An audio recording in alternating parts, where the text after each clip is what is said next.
February 2002, a freezing morning in rural Ohio. The small town was enveloped in a heavy silence, the kind that makes even the wind seem suspicious. It was in this seemingly ordinary setting that an anonymous call reached police headquarters. The voice on the other end was shaky, almost whispered, as if afraid of being overheard by someone nearby. The caller said something terrible was happening inside an abandoned mansion on the outskirts of town, a place everyone knew by sight, but no one dared approach. The property had a reputation for being cursed, with stories of hauntings and screams in the early hours of the morning, but until then, these were just rumors lost in barroom conversations and the suspicious glances of older neighbors. But that morning the report sounded different. It was more than a rumor. It was a cry for help. The officers, accustomed to false calls, arrived at the scene without much expectation. The mansion seemed forgotten by time. Broken windows, a crumbling roof, and weeds growing until they swallowed the iron gate. The air was thick, and each step the investigators took echoed, as if the place itself held secrets. However, something in the charged atmosphere made everyone uneasy. One of the officers commented that he smelled a strange odor, something between mold and rot, as if the house were alive inside.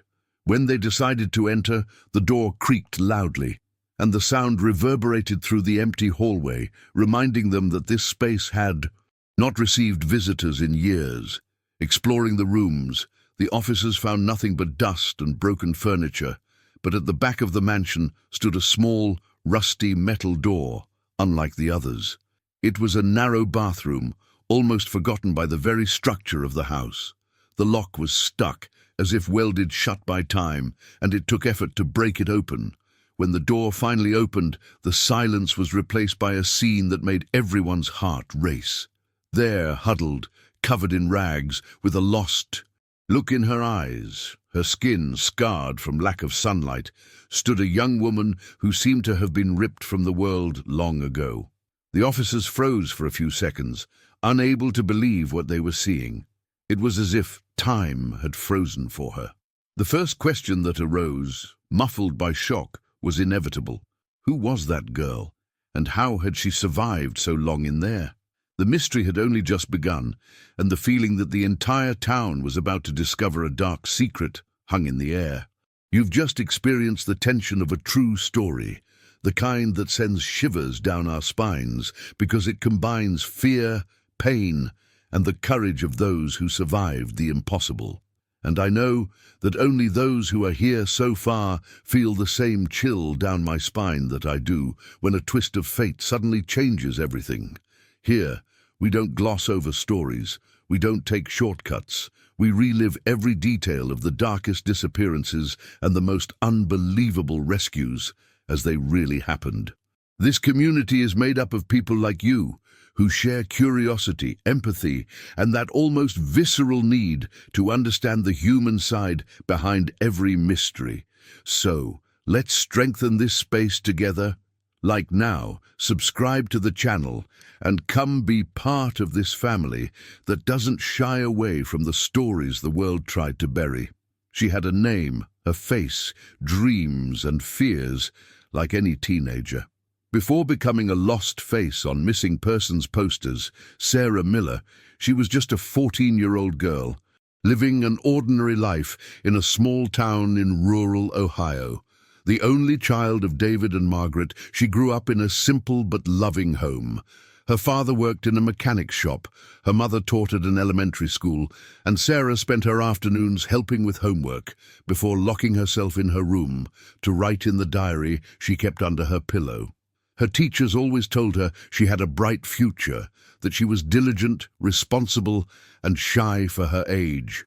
She wanted to be a teacher, and she spoke of it with the sparkle in her eyes of someone who believed the world was safe and that anything was possible. Despite her shyness, Sarah had an insatiable curiosity. She enjoyed observing people, writing about what she saw, and imagining stories about strangers who crossed her path. She was one of those girls who seemed to live half in the real world and half in some secret place inside her own head. But behind this calm, there were wounds no one noticed. Sarah's adolescence was marked by a loneliness that she hid in silence. At school, she was bullied for being considered weird. Classmates mocked her withdrawn manner and the simple clothes she wore. She often returned home with tears in her eyes, but kept it all to herself, not even telling her mother, perhaps for fear of worrying her. In his diary, however, he left traces of his true feelings. He wrote that he felt invisible, that sometimes it seemed he was screaming inside, and no one heard him. He spoke of the feeling of being surrounded by people, yet still completely alone. This detail, which would later gain weight, showed how vulnerable Sarah was, because, for those hunting easy prey, a lonely teenager, distrusted by others, is the perfect target. And in that town, where everyone thought they knew each other, no one imagined that Sarah's life was about to change so drastically. The day she disappeared, it was an ordinary autumn morning. The cold was beginning to set in, and Sarah set off on her bike to school, as she did every day. The journey was short, but that morning she never reached her destination. No classmates saw her at the entrance. No teachers registered her presence. Curiously, the bicycle was found leaning against a fence, a few meters from the main road, intact, as if it had been left there in a hurry. There were no signs of a struggle, no witnesses, no clues to where she had gone. The town was in shock, but at the same time, the police treated the case coldly, considering the possibility of a runaway. And as in many stories like this, the first few days were crucial, but wasted. The family immediately fell into despair.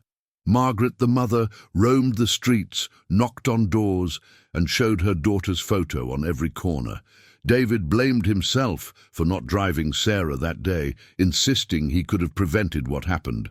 The town, initially supportive, soon began to raise cruel hypotheses. Some said she had run away of her own free will, that she was tired of the simple life. Others insinuated she had gotten involved with someone older. The studious and shy girl who dreamed of teaching was turned into a subject of gossip, as if her disappearance were the result of poor choices and not something much darker. And it was in this climate of distrust and pain that Sarah became just another face in the pile of posters plastered on lampposts, in supermarkets, and at the school entrance. With each week, the sweet look in the photo became more distant, and the silence surrounding the case grew deeper. The police, with no leads, discreetly closed the investigation, labeling it cruelly probable, voluntary absconding. For her parents, it was a devastating sentence, because it meant there would be no real effort to find her. But for Sarah, trapped somewhere no one could imagine, it meant something even worse. No one was looking for her. And here it's worth pausing, because it's impossible not to imagine the impact of this. 14-year-old girl, with ordinary dreams and such human weaknesses, suddenly dragged out of the world she knew and forgotten, as if she had never existed. While outside, her family despaired. Inside that mansion forgotten by time, Sarah's days began to transform into unimaginable torment. The clock continued to tick, the years began to pass, and hope, which should have been the hardest flame to extinguish, became increasingly fragile. But what no one could have predicted was that, even after more than a decade, that flame would still be burning, ready to reignite everything the moment a rusty door was opened. At the time, no one noticed. It was something so small, so subtle, that it passed everyone's eyes as if it were unimportant. But in retrospect, this detail became the first clue that something terrible had happened. A few days after Sarah's disappearance, residents began reporting strange noises coming from the abandoned mansion on the old road, a place that had been known to be haunted since the 1970s. It always occurred at night, almost at the same time, loud knocks as if someone were punching a wall, and muffled screams that mingled with the wind. People commented, but no one did anything. Fear and superstition prevailed. After all, it was easier to believe it was ghosts than something real. And so, the girl's first cries for help, who still had hope of being heard, were dismissed as urban legends. There was also a neighbor, a simple man named Frank, who swore he saw lights turning on inside the abandoned house one early October morning. He told his friends at the bar, saying he heard running footsteps, and for a moment he was sure someone was trapped inside. But the reaction he received was laughter and jokes. They said he had drunk too much, that his fear of the house was messing with his head. Frank, in disbelief, eventually kept quiet. Later, when the truth came out, he could never forgive himself for not pursuing the matter. Meanwhile, Sarah's family clung to any shred of hope. Margaret, her mother, once claimed to have heard her daughter's voice calling out to her in a dream. She said she woke up crying, with the real feeling that the girl was still alive, crying for help. This account was dismissed as the delusions of a desperate mother, but the truth is that Sarah was still there, just a few miles from home, trying to find a way to make her presence known. The problem is that when the community is convinced that someone has disappeared voluntarily, the signs are no longer investigated and everything is dismissed as coincidence.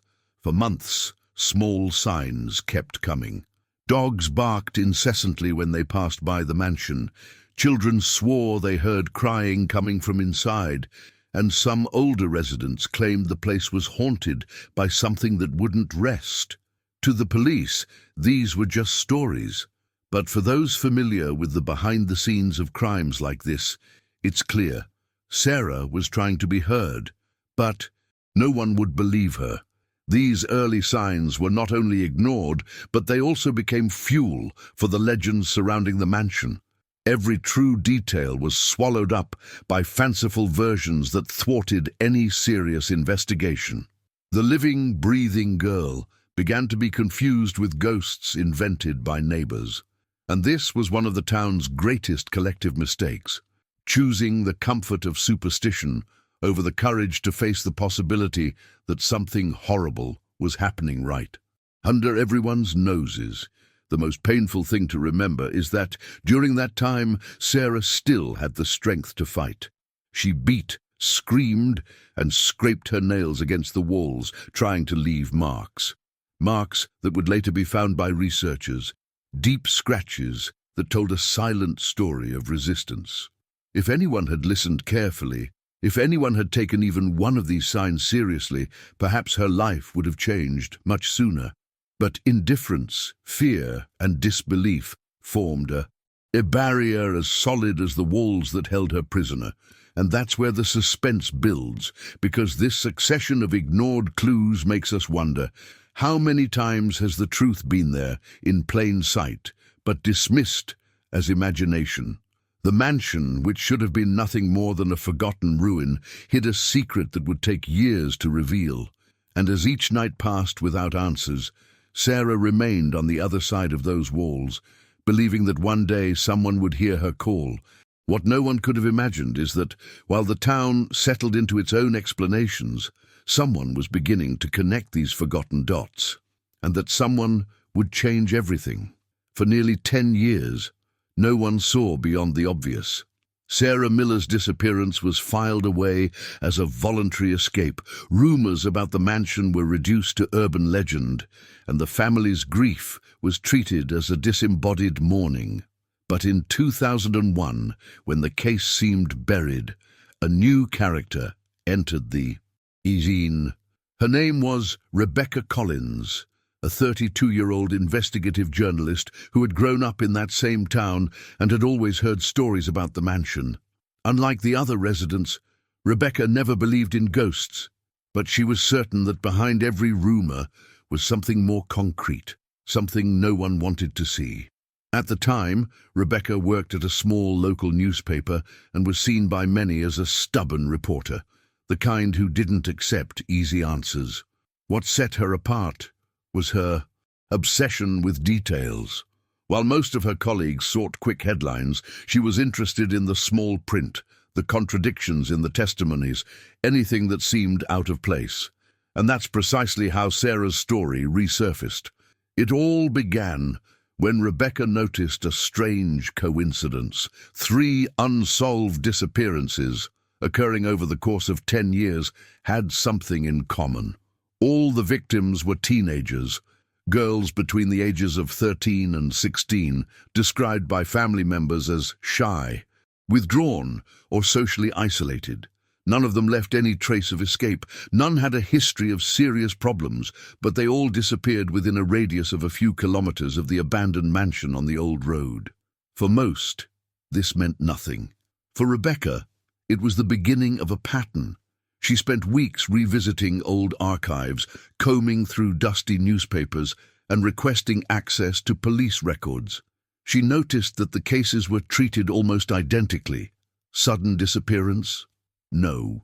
Witnesses, bicycle or backpack found near roads, and then the hypothesis of voluntary escape, as if all these girls had simply decided to abandon their lives. But something didn't add up. In every account, from every family, there were accounts of strange sounds or movements in the area around the mansion, a detail too repeated to be coincidental. Rebecca began mapping the dots on a board on the wall of her small workroom. Red pins marked the locations of the disappearances, lines connected the distances, and at the center, like a web, was always the same address, the mansion. She felt she had found the piece that held the puzzle together, but at the same time, the responsibility of carrying this discovery almost alone was overwhelming. It didn't take long for the journalist to become the target of dirty looks and malicious comments. Colleagues said she was obsessed, that she invented theories to gain attention. Even her boss asked her to drop the case, claiming that no one cares about Sarah Miller anymore. But Rebecca did, and the deeper she investigated, the more certain she became that the house hid something alive, something much darker than simple ghost stories. What made their search even more disturbing were the details that emerged in conversations with residents. An elderly woman revealed that years ago she saw a man entering the mansion late at night carrying bags. Another neighbor said she heard a faint female voice calling for help, but preferred to believe it was her imagination, and there were also reports of children playing nearby who swore they saw a shadow in the second-story window. These were scattered, disconnected stories, but together they created an alarming picture. Rebecca began to frequent the area alone, parking her car a few meters from the mansion and spending hours observing. The first few times, nothing happened, but one November morning, she swore she saw a reflection of light behind one of the windows, as if a flashlight had been turned on for a few seconds. Her heart raced. He didn't tell anyone, but he wrote down every detail in his notebook.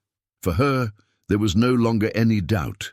That house held answers that could change everything the town thought it knew.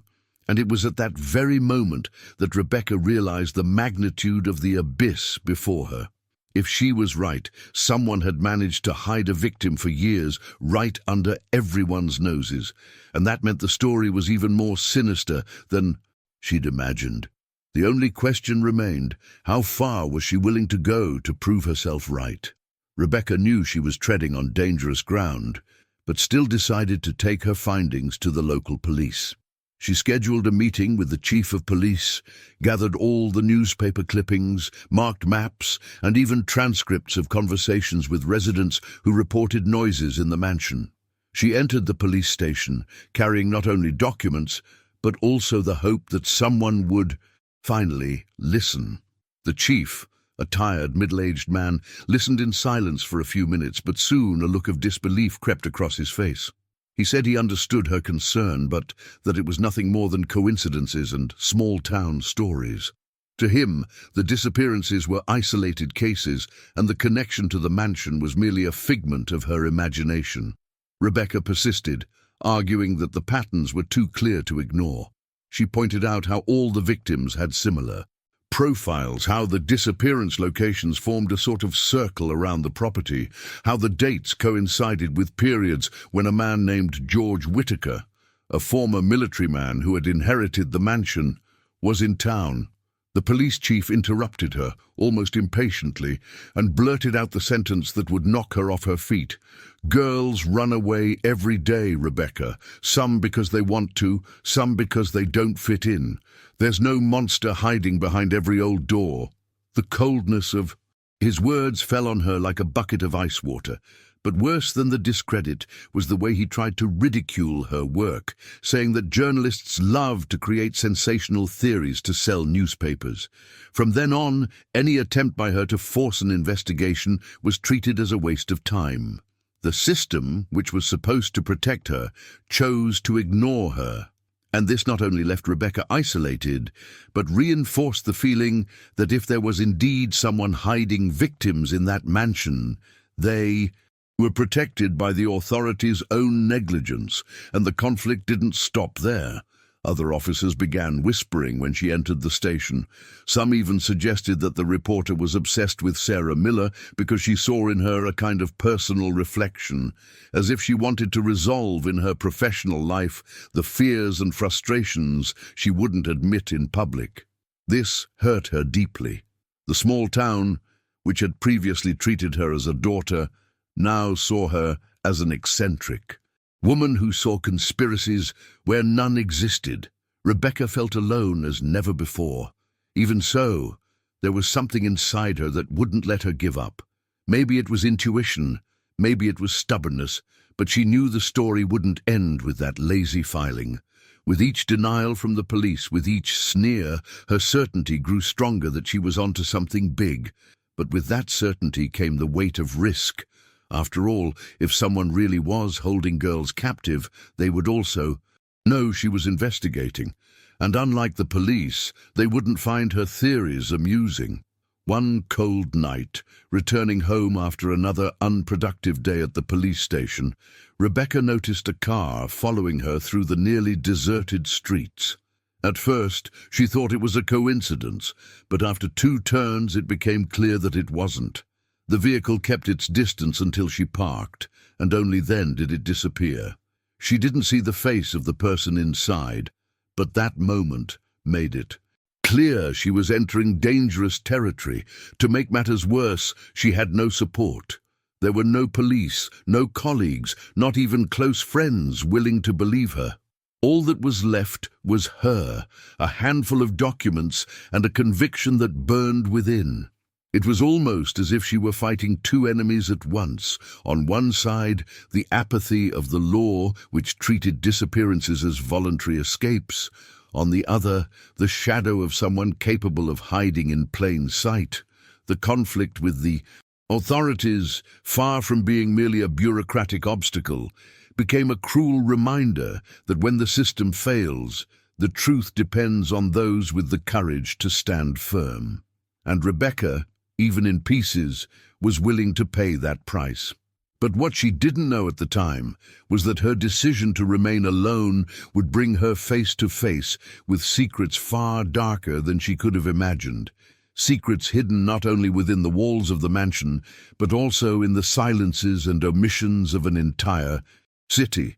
Rebecca spent days stewing in the frustration of being ignored by the authorities, but over time she realized she had no choice. Either give up like everyone else, or go it alone. And giving up was never an option for her.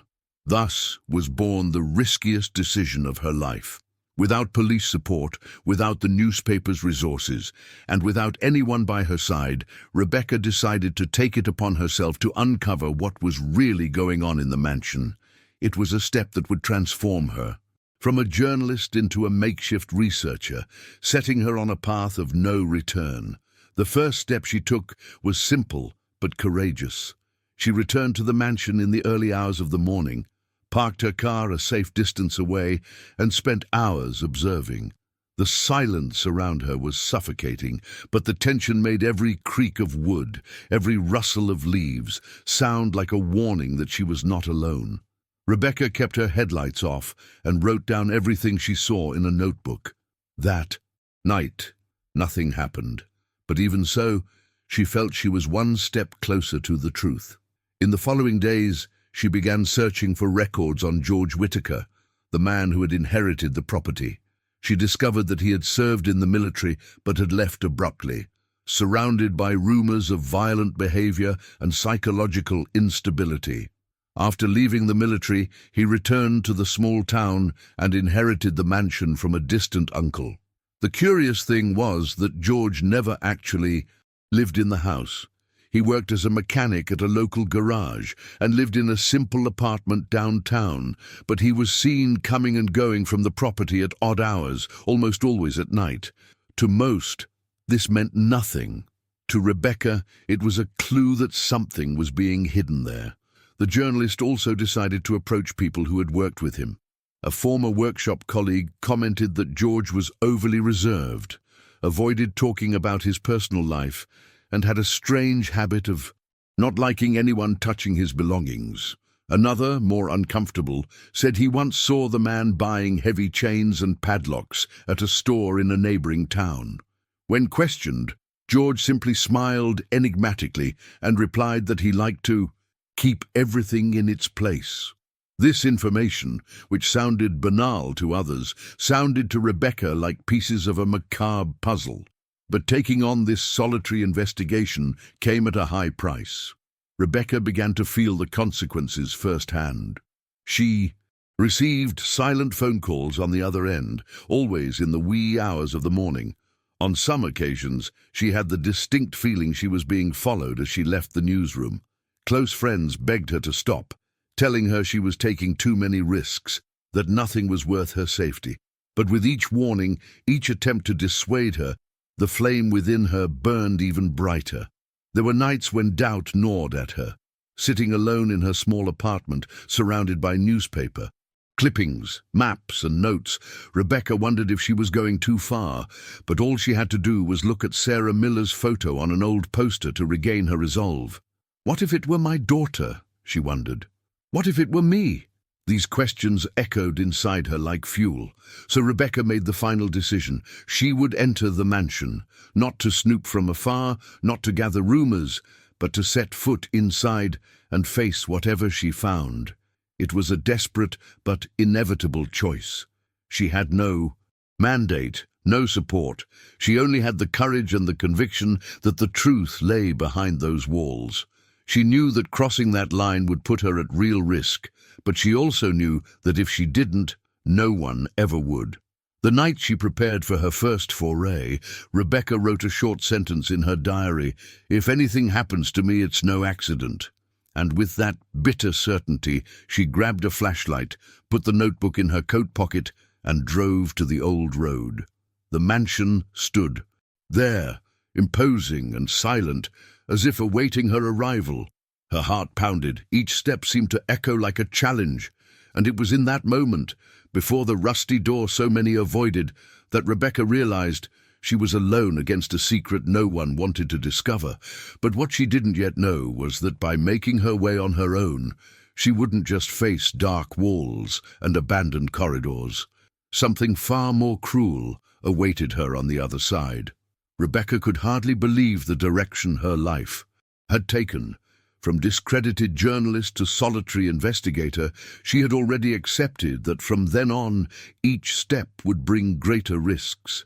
But nothing prepared her for the personal obstacles that began to pile up, wearing her down inside and out. The weight of isolation became almost unbearable.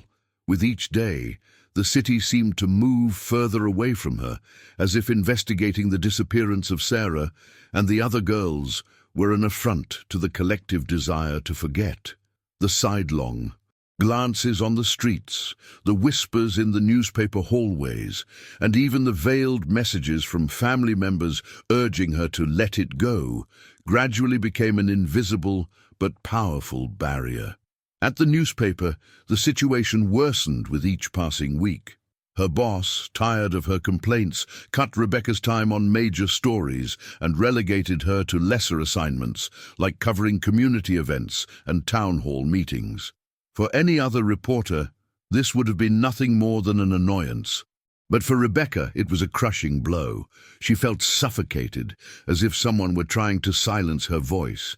Even so, she used her few free hours to continue connecting the pieces of the puzzle.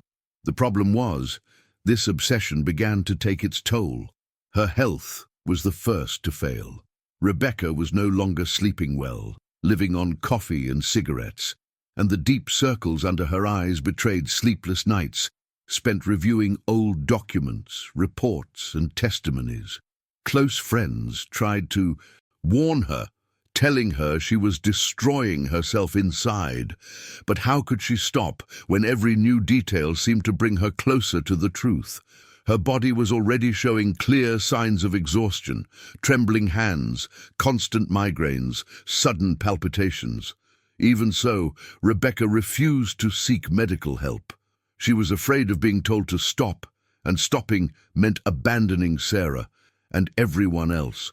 The emotional toll was also brutal. She carried a silent guilt for not having done something sooner, for having let so many years pass, while a girl's life faded away between cold walls. Often she would sit in front of Sarah's photo and apologize softly, as if the victim could hear her. "I'll find you," she promised. But this promise, repeated like a mantra, began to corrode her personal relationships. Her family, who lived in another city, didn't understand her obsession. Her mother even visited her and, during a tense night of conversation, begged her to drop the case. "You're not a cop. Rebecca, you're drowning in something that will destroy you." These words resonated deeply, filled with genuine concern, but Rebecca couldn't obey. It was as if something bigger was pulling her, as if Sarah's pain had become part of her own. The result was a painful withdrawal. The phone calls decreased, the meetings became rare, and little by little, Rebecca became even more isolated. The social toll was also heavy. Some colleagues suggested she was losing her mind, that she saw patterns that didn't exist. Others spread vicious rumors that Rebecca was fabricating stories to stay relevant. Even longtime friends began to avoid her company. She was no longer seen as a dedicated reporter, but as an unstable, obsessed, and dangerous woman. Worst of all was knowing that, while she was being discredited, someone was actually watching her. The anonymous phone calls intensified, always in the middle of the night, with heavy breathing on the other end. The suspicious car followed her again on more than one occasion, and yet, when she told colleagues about this, she received only laughter and phrases like, "You've been watching too many movies." Over time, Rebecca began to doubt herself. She no longer knew what was paranoia and what was real. But deep down, doubt was what kept her going, because even in the worst exhaustion, there was still a chance she might be right. And if she were right, giving up meant leaving Sarah and perhaps other girls forever forgotten. It was this awareness that pushed her forward, even when everything seemed to be conspiring against her. Emotional exhaustion reached its peak on a night of heavy rain. Alone in her apartment, surrounded by papers scattered across the floor, Rebecca broke down. She cried like she hadn't in years, shaking with exhaustion and rage. In that moment, on the brink of giving up, she considered giving up. She considered dropping everything, returning to her ordinary life, accepting that Sarah was just a lost cause. But as she looked at the painting on the wall, full of lines and connections, she realized there was no turning back. She was trapped in that investigation as much as Sarah was trapped somewhere no one wanted to see. And it was precisely on that night of collapse that something unexpected happened. As she reviewed the old clippings for the 100th time, Rebecca noticed a detail that had gone unnoticed all those years. A simple piece of information hidden in a footnote, but one that had the potential to be the key to the entire story, a detail that directly linked the mansion to the pattern of disappearances.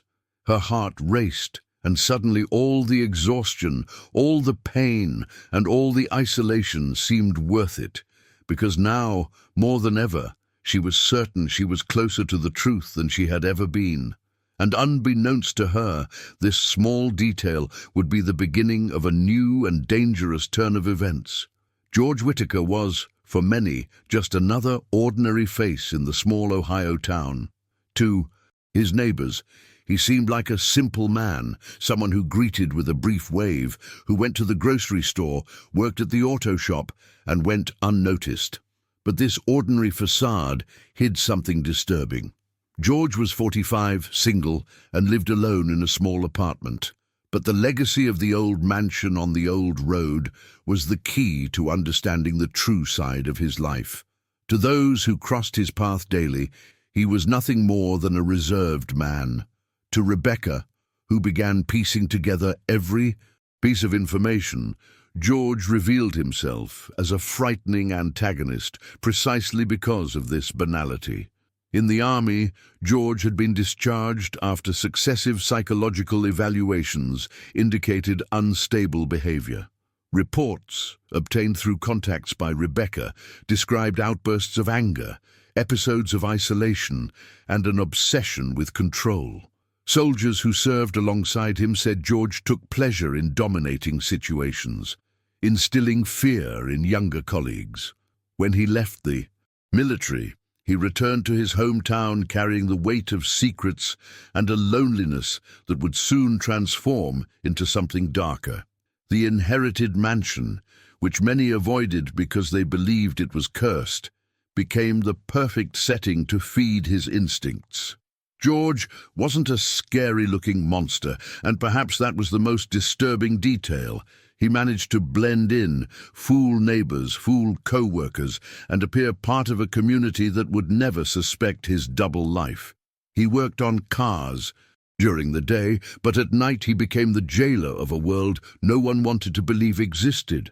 The contrast between his public image and his secret life made it all the more cruel. Rebecca discovered that he was a frequent visitor to hardware stores, always buying chains, padlocks, and heavy tools. The salespeople remembered him as a strange but polite customer. On another occasion, a resident said that George would often enter the mansion at times when no one was passing by, always carrying bags. When questioned, he said he liked to keep the property tidy, but everyone knew the house was in ruins, beyond repair. The detail that went unnoticed by the entire town was that George didn't keep the mansion tidy. He turned it into a prison.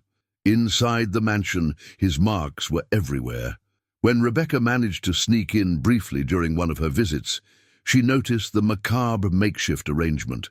Doors reinforced from the inside, thick locks, furniture positioned to block passages, and, more than that, details that betrayed absolute control. Notes scribbled on scraps of paper, recording schedules, possibly mealtimes or surveillance. George had a method, and it left no room for error. The scariest thing is that he was never seen as a threat. He had no relevant criminal record, didn't get involved in public fights, and didn't attract attention. This normalcy was his most lethal weapon. While everyone saw him as just another lonely and eccentric man, George carried within him the coldness of someone who transformed lives into objects. To him, they weren't missing girls, they were pieces that needed to be controlled. Rebecca even discreetly interviewed a former barmate of George's, who revealed a disturbing comment. One night, after a few beers, George reportedly said that some people just belong in the silence, and that those who disappear are those who were never strong enough for the outside world. Vague words, spoken in an enigmatic tone, but which took on a macabre meaning when compared with the city's disappearances. Little by little, the image of George solidified in Rebecca's mind. A man invisible in his banality, yet monstrous in his actions. Someone capable of living two parallel lives, deceiving everyone around him, while keeping his secret locked behind rusted walls. The true portrait of the antagonist was not that of a being frightening at first glance, but of someone who blended into the crowd precisely to never be discovered. And it was. This duality that made everything even more dangerous, because if George could maintain this double life for so many years, who could guarantee he wasn't always one step ahead? Who could say that Rebecca with her increasingly bold investigations, wasn't about to attract the attention of a man who knew better than anyone how to cover his tracks and silence his voices. Rebecca was already convinced that George Whitaker was more than just an eccentric man, but the blow that struck her hardest came brutally, as if fate had decided to rip away what little peace she had left. In October 2001, her childhood friend's niece, a 15-year-old girl named Emily Carter, mysteriously disappeared after leaving school. The scene seemed like a macabre repeat of the Sarah Miller tragedy. A bicycle abandoned by the road, no sign of a struggle, no credible testimony. The entire town was gripped by a bitter déjà vu, but for Rebecca there was no doubt. It was George. The impact of this disappearance was devastating. Rebecca had been investigating the pattern of the cases for months, but seeing someone so close to her become the latest victim weighed heavily on her, almost unbearably so. Emily wasn't just another name in her files. She was the niece of someone she'd known since childhood, someone who had frequented her home, who played with her at family gatherings. Suddenly, the abyss that had seemed so distant opened up beneath her feet. For the Carter family, the police repeated the same message: voluntary escape, lack of evidence, lack of priority. The chief didn't even hide his annoyance when he met the desperate parents. But this time, Rebecca didn't allow silence to set in. She gathered the family together, explained what she had already discovered, and demonstrated the patterns that linked Emily's disappearance to previous cases. For the first time, her investigation ceased to be merely an individual obsession and became a concrete hope for someone who still believed in a miracle. The problem was that, along with this new bond, came an enormous responsibility. If before, Rebecca investigated driven by indignation and intuition, now she carried the life of someone she knew on her shoulders.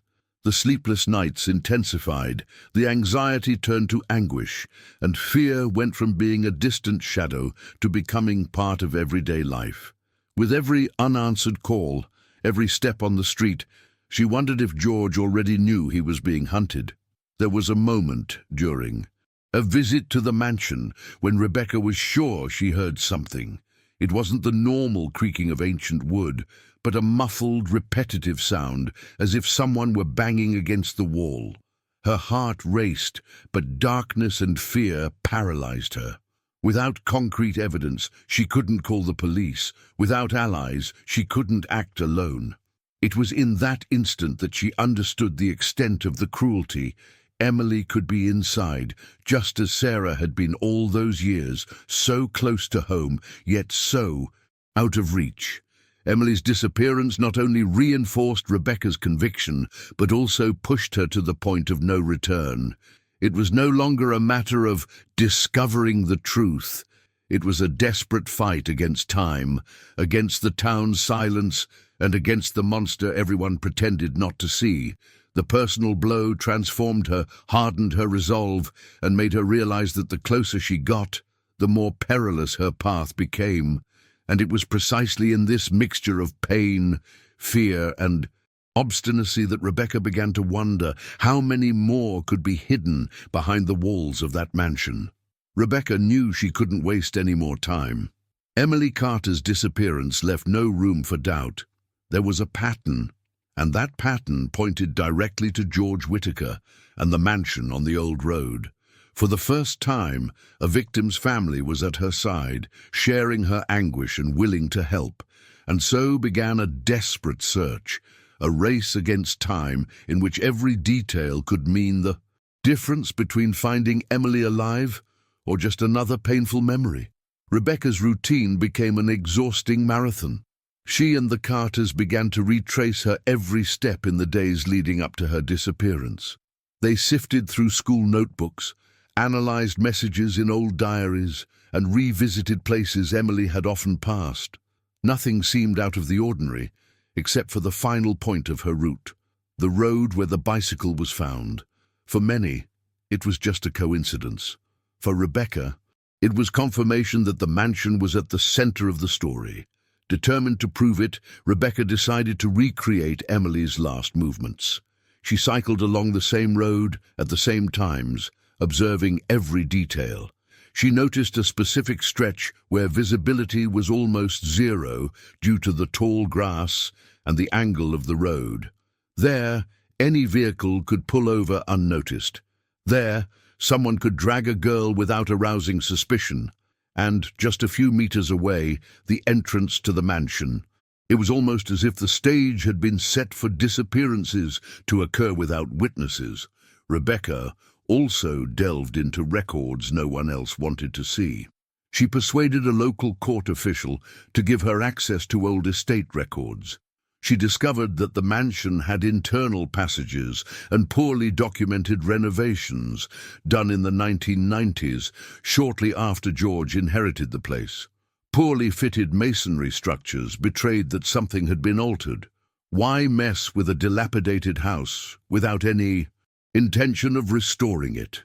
The answer seemed obvious: to create compartments, hiding places, prisons. At the same time, Emily's family tried to keep hope alive. Her father, Michael, joined Rebecca on long walks through the woods near the mansion. Equipped with flashlights, maps, and even disposable cameras, they followed every clue, every suspicious sound. Sniffer dogs were unofficially brought in by a group of volunteers, but the initial searches yielded no results. Each failure was a punch-in. The gut. Margaret Miller, Sarah's mother, even showed up at one of the spontaneous vigils, carrying with her the weight of someone who had waited for years for a daughter. It was as if all their pains connected there, in that mansion that sapped hope. The investigation gained new layers when Rebecca obtained old traffic camera footage from the nearby highway. The quality was poor, but one of them showed a vehicle similar to George's parked nearby, on the very day of Emily's disappearance. It wasn't definitive proof, but it was another piece in the puzzle. For any serious investigator, it was enough to reopen the case. But, as had happened so many times before, the police ignored the footage. Rebecca was undeterred. With each refusal, her determination grew. She began drawing detailed maps of the area, marking spots where dogs reacted, where residents reported sounds, and where strange objects were found. During one search, they found a piece of women's clothing partially buried near the mansion. It wasn't possible to confirm whether it belonged to Emily, but for the Carter family, that detail was devastating. Emily's mother collapsed, while Rebecca held the object tightly, seeing it as a sign they were on the right track. The psychological pressure was mounting. The town was beginning to divide. Some believed Rebecca was digging herself too deep into a dangerous hole. Others, quietly, began to admit that perhaps she was right. But with each step, the feeling that time was passing faster than her actions was suffocating. And then came the moment that would scar everyone.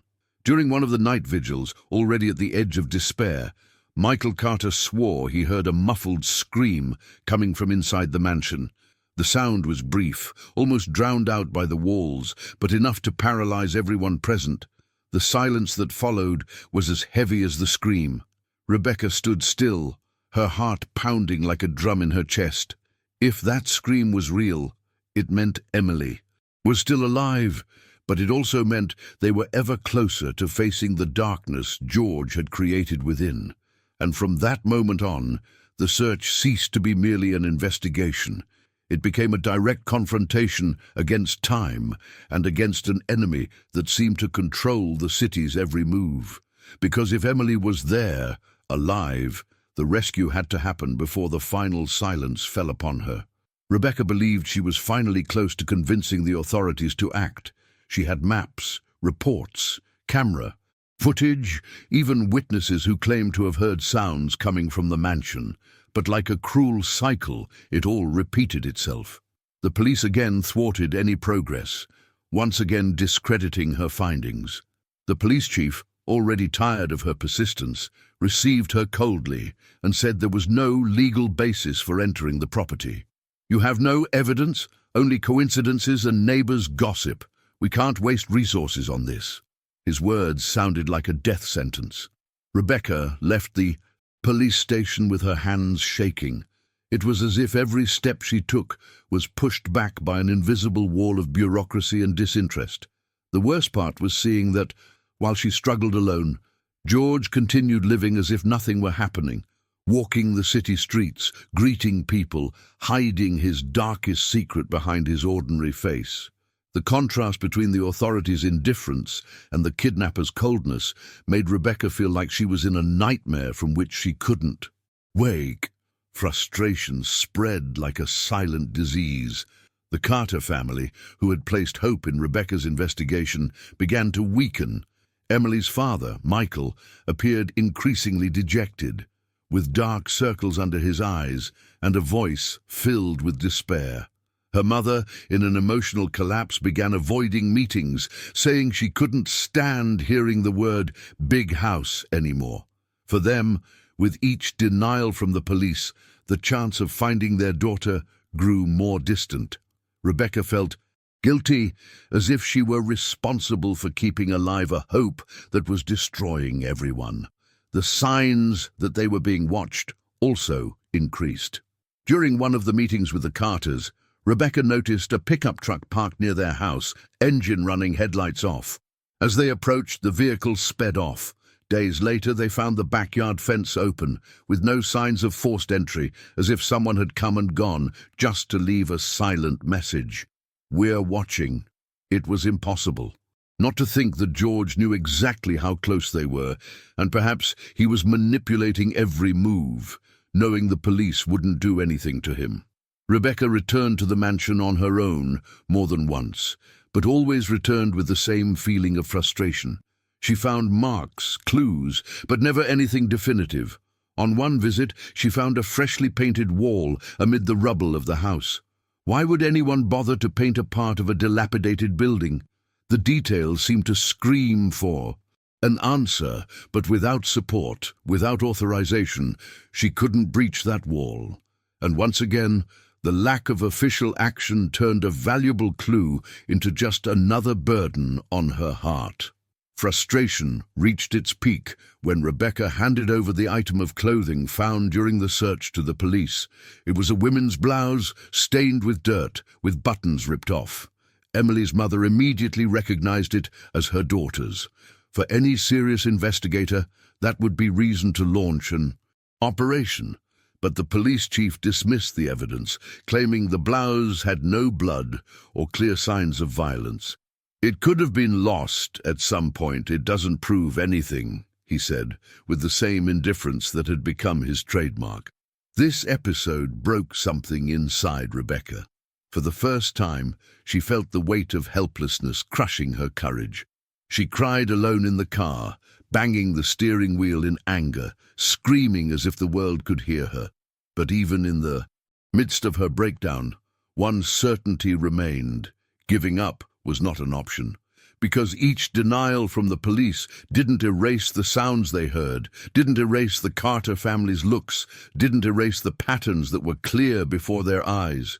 Even so, the frustration left deep scars.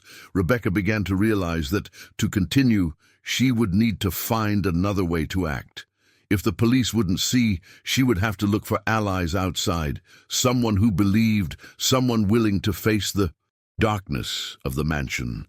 And this need for support, more than ever, would be the spark for an unexpected turnaround. Because sometimes, when all seems lost, help comes from where you least expect it. Rebecca was already on the verge of collapse when the unexpected alliance emerged. Until that moment, every door she slammed seemed to close in her face. Every attempt to alert the authorities ended in frustration. But fate has curious ways of moving things, and it was at a community meeting about neighborhood safety that she met Tom Harris, a volunteer firefighter from the neighboring town. Tom listened to her story with rapt attention, something that was already rare, and realized that Rebecca wasn't just speaking out of obsession. She spoke with the conviction of someone who wore suits and standards that couldn't be ignored. The firefighter revealed that he and some colleagues also had their own suspicions about the mansion. During training years ago, they had passed by the property and swore they had heard something strange, like repeated metallic knocks coming from inside. At the time, they thought it was imagination, but when Rebecca described the neighbors' accounts and the evidence she had been gathering, it all made sense. Tom then offered his help. He said that, unlike the police, firefighters had access to equipment to search for hidden passages, false walls, and even hidden basements. For the first time in a long time, Rebecca felt she was not alone. With the arrival of this new group, the investigation gained momentum.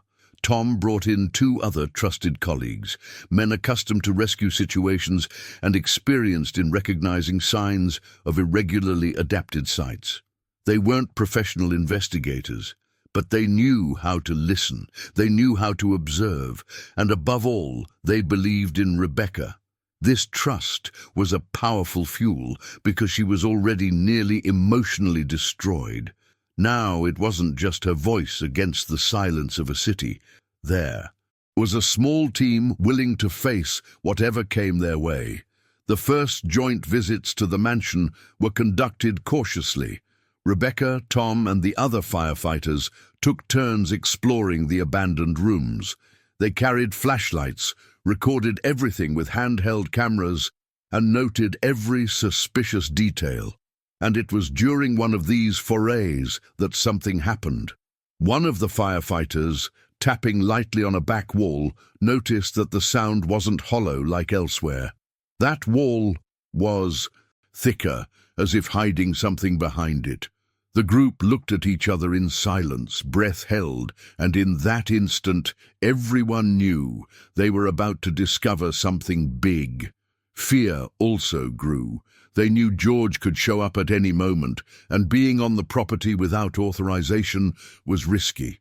Even so, the will to continue outweighed the risk. Tom pledged to use his connections to discreetly involve other colleagues, people who could lend credibility to the group without exposing the investigation too much. For Rebecca, this was the first glimmer of concrete hope in a long time, but it wasn't just technical support that the Alliance provided.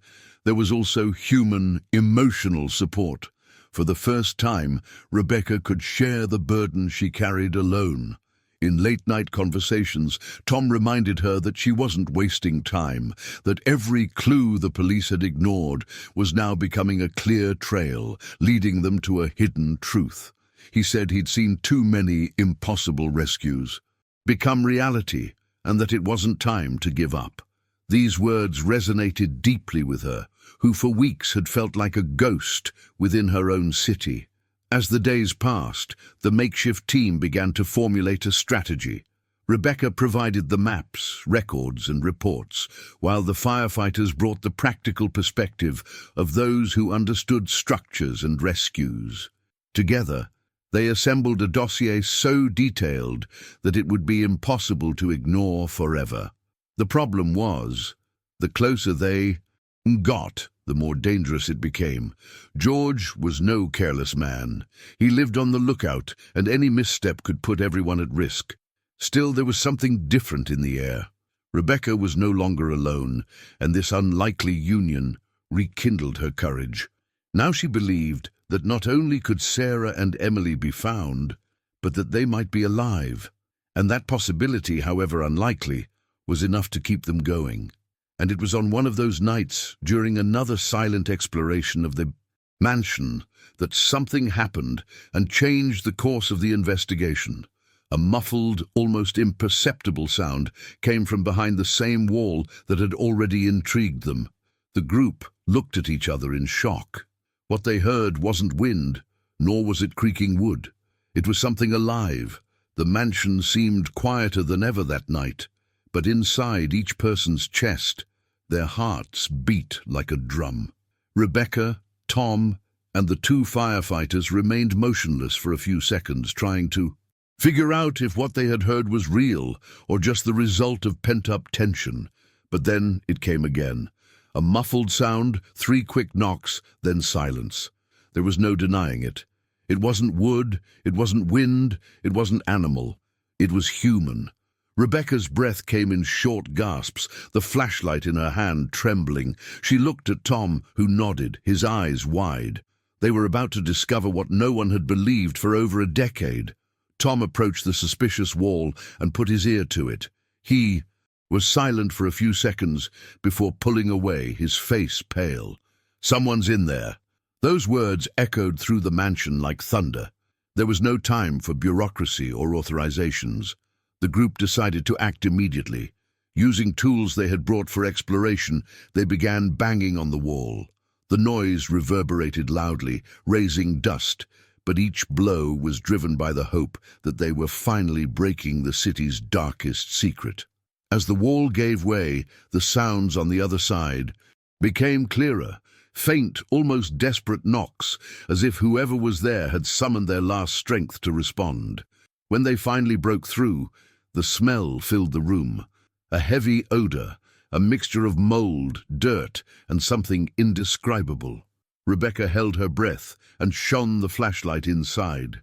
The beam of light cut through the darkness and revealed a scene no one would ever forget. Huddled in a corner, her eyes wide in the sudden brightness, was a frail-looking young woman with long, disheveled hair and pale, almost translucent skin. For a moment the world stopped. Rebecca couldn't believe her eyes. The girl was alive. It took a few seconds for her brain to process the face. It was Sarah Miller, the girl who disappeared 11 years before. She blinked hard, trying to shield her eyes from the light, like someone who had forgotten what day was. Her body was weakened, thin enough to seem like it would break with a simple touch. But her eyes still held something. Human, a spark of survival that had withstood the impossible. Rebecca fell to her knees, tears streaming uncontrollably. Time froze for everyone in that room. They hadn't found a body, hadn't stumbled upon a belated trail. They had rescued a life, a person the entire world had already given up on. Sarah tried to speak, but her voice was hoarse, barely audible. Only disjointed whispers escaped her mouth. But it was enough. She was there, breathing. The firefighters quickly opened a larger space. In the wall, helping Sarah out. Her body could barely support itself, her legs trembling at the slightest movement. Rebecca held her gently, repeating softly, "You're safe, you're safe." The contrast was devastating. While the world outside had continued as normal for 11 years, this girl had lived imprisoned in a space 2 square meters, poorly fed, without sunlight, without a voice, without freedom. In that moment, everyone understood the weight of the discovery. It wasn't just about Sarah. It was about every ignored tip, every detail dismissed as superstition, every tear her mother had shed alone. The rescue exploded like a collective shock, the revelation that would forever change the history of that town. But even amidst the euphoria of the reunion, a question hung in the air, cold and threatening. If Sarah was there, still alive, who else could be hiding behind those walls? The silence that fell over the room after Sarah's rescue was almost unbearable. Everyone stood still, breathing heavily, as if the world had slowed down. Rebecca couldn't take her eyes off that thin, fragile, yet incredibly alive girl. Tears were streaming down Tom's face, a rare sight in a firefighter accustomed to extreme situations. The other 2 firefighters looked stunned, as if their minds were taking a while to accept that what they were seeing wasn't a collective delusion, but reality. Sarah, for her part, seemed to struggle between 2 worlds. Her eyes blinked incessantly, dazzled by the flashlight's brightness. Her body trembled, as if every muscle protested the attempt to move. Rebecca held her tightly, quietly repeating words of comfort that she wasn't sure the young woman understood. Most striking, however, was Sarah's expression. Even devastated by her condition, there was something human in her gaze, a silent recognition, as if she understood that finally someone had come for her. The exit from the mansion was slow and painful. Sarah could barely take 2 steps, without her legs giving out. Tom carried her part of the way, and each time the young woman rested her head on his shoulder, the group felt the weight of all those years stolen from her. Rebecca walked alongside, holding Sarah's hand tightly, as if she could convey security through her touch. The girl's breathing was shallow and irregular, and for a moment everyone feared she would faint before even leaving. But no, she resisted. Outside, the night air felt like a revelation. The icy wind blew against Sarah's face, and she squeezed her eyes shut, as if the mere contact were unbearable after so long in confinement. Rebecca watched her with tears in her eyes, realizing that this was simultaneously the most painful and most beautiful moment she had ever witnessed. Sarah was free, but freedom also brought to light the invisible scars she would carry forever. The news spread faster than a brush fire. Within hours, neighbors gathered around the mansion, some in shock, others in disbelief. Murmurs rippled through the crowd. She was alive this whole time. It was 11 years, and nobody ever did anything. Each sentence was a silent indictment of the entire town, the police, the system that failed at every step. The reunion with Sarah's mother, Margaret, was intense beyond description. When she saw her daughter being carried away by firefighters, the woman fell to her knees, sobbing, repeating her name over and over. Sarah, though weak, reached out with her arms, trying to reach her. The embrace that ensued was so devastating that even the most skeptical in the crowd couldn't hold back their tears. Rebecca watched the scene in silence. She felt a confusing mix of relief and exhaustion. For years, she had been discredited, ridiculed, and isolated, and now, in front of everyone, her intuition was proven true. But she didn't celebrate. There was no room for ego in a situation like this. What she saw wasn't a personal victory, but a victory for Sarah herself, who had survived against all odds. The commotion gripped the city, but it also brought a profound discomfort, because along with the relief of the reunion came the inevitable reflection. How did no one notice before? How were so many clues ignored? How was a girl's life left behind for over a decade without anyone truly fighting for her? Every glance exchanged in that crowd carried the shadow of collective guilt. For Rebecca, this was the emotional closure she'd always sought, but also the beginning of a new burden. Now that Sarah was free, the most difficult question arose: what would remain of her after 11 years of imprisonment? Her mother's embrace, however warm and desperate, would not erase the deep scars. The reunion brought catharsis, brought tears, brought hope, but also made it clear that some wounds never heal. As she watched the scene from afar, Rebecca remained silent. There was no need for words. The whole world could see the truth before them. Sarah had survived. But behind the shock, a doubt began to emerge, cold and inevitable. Because if one life had been saved in that mansion, who could guarantee that others weren't waiting to be discovered? Rebecca stood still, watching from afar the scene that seemed to mix relief and tragedy in equal measure. The embrace between Sarah and her mother was what everyone had dreamed of for years. But the journalist knew the story didn't end there. The silence that hung over the town wasn't just one of shock, it was also one of shame. Everyone observing that reunion had the same question in mind. How could they have let this happen? For 11 years, Sarah had screamed without being heard, pleaded without being rescued, and now everyone had to face the scars of their own inaction. Sarah survived, but the price was brutal. Her thin body, her eyes accustomed to the darkness, her weak voice that could barely form sentences, these were visible marks of an invisible prison that would accompany her for the rest of her life. More than physical scars, what remained was the memory of each day when hope nearly faded. Rebecca, watching silently, understood better than anyone that this was not the end of the pain, but the beginning of a long struggle to rebuild. Yet, there was something powerful in that moment. Against all odds, Sarah was alive. The town would never be the same again. The case became a symbol of the authorities' failure, but also of the courage of those who refused to give up. Rebecca, once discredited and ridiculed, was now seen as the woman who refused to remain silent when everyone else turned their heads. But that mattered little to her. What mattered was that Sarah was back, that her mother could finally hold her in her arms, that the truth had broken through the walls of silence erected around that mansion. In the days that followed, many tried to find explanations, justify the inaction, point fingers. But deep down, everyone knew what kept Sarah alive wasn't the police, it wasn't her neighbors, it wasn't the city. It was her own strength, the silent resistance of someone who, even forgotten, refused to disappear completely. And somehow it was also Rebecca's stubbornness, who alone carried the conviction that the story wasn't over. Now, a new question lingered in the air, one no one dared to voice aloud, but one that burned in the minds of everyone familiar with the case.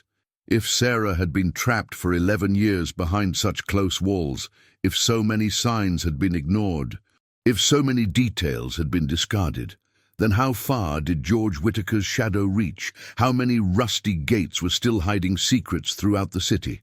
This story showed how details ignored for years can hide terrifying truths, and how the courage of a single person was able to change everything.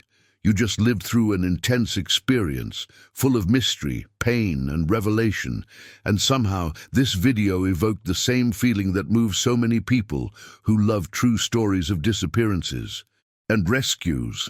Now you can be part of this cycle, helping others feel this impact too. Just like, subscribe, and write the word STRENGTH here in the comments. This strengthens our community and keeps stories alive that should never be forgotten. And best of all, what comes next is even more surprising, because the next story will reveal secrets no one imagined existed. A twist even darker and more breathtaking than the one you just witnessed. So, choose the next video that appears on the screen, because the continuation of this journey will captivate you even more.